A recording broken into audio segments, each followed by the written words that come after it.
Question about the resignation of your controller yesterday. Is it Julian? Oh, yes. Any comment on that? Any reason for He's coming resignation? up on the same reason why a lot of people do. He's coming up on his pension, and he was able to get a job at a much higher rate, at a higher classification than we had in our department. I mean, he's as high as he could get. And so I'm really sad because I really need him to finish out the year. I mean, the fiscal year, June 30th, Right. to help us with that. So he does have to help us in some way with that as we transition to someone else. But I think it's a great opportunity for him. I really love working with him. He likes working with us. But when you're coming up on your pension, you need to make sure you're collecting as much income as you can. And I mean, is he going to be off the state salary scale? No, he's going to another department. An equivalent position or a higher higher rated position. A higher rated position. Yes. Okay. And where's he going? Do you know?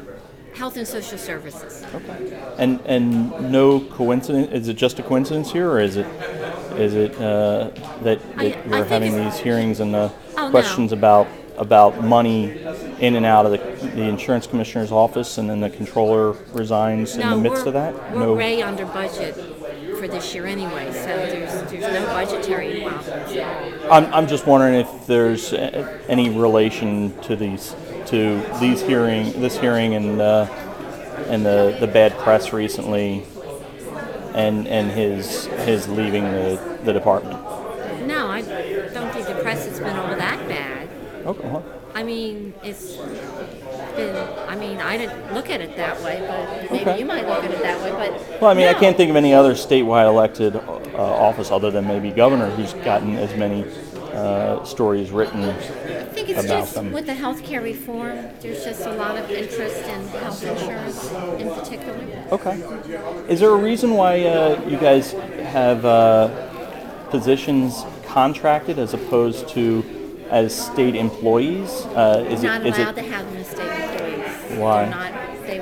They weren't slated to be. When the captive division was originally conceptualized, it was not to be a state employee. And right now, I meant sort of in general. It sounded like you have a lot of examiners and whatnot that are contracted. it has been meant since the beginning, back to the early 1900s, that they would all be contractual. That's way before I even. Well, I'm just wondering, is it because you can't put them on a state scale and get their expertise, or Yes. is it because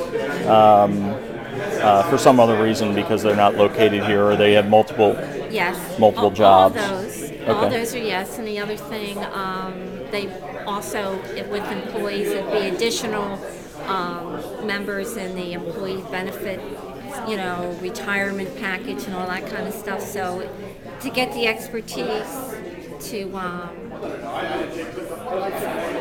people that are closer to the locations where we examine companies, has been better for the department to keep them as contractors. We have people that are more up to date with information, like actuaries. It's better to have outside actuaries than in-house actuaries, because the outside actuaries are a lot more in tune to what's going on in the marketplace, because they're going to a lot of different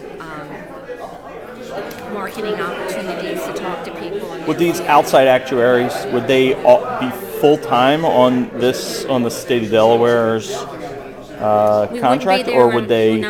They're client. Okay, so they have multiple clients, maybe Right. Delaware, maybe Maryland, and maybe Oklahoma. Yes, but they only do regulatory work. Right. Okay. Only Understood. for regulators. Okay. Great. Well, thank you. Thank you. I appreciate your time. Nice meeting you. Nice meeting you too.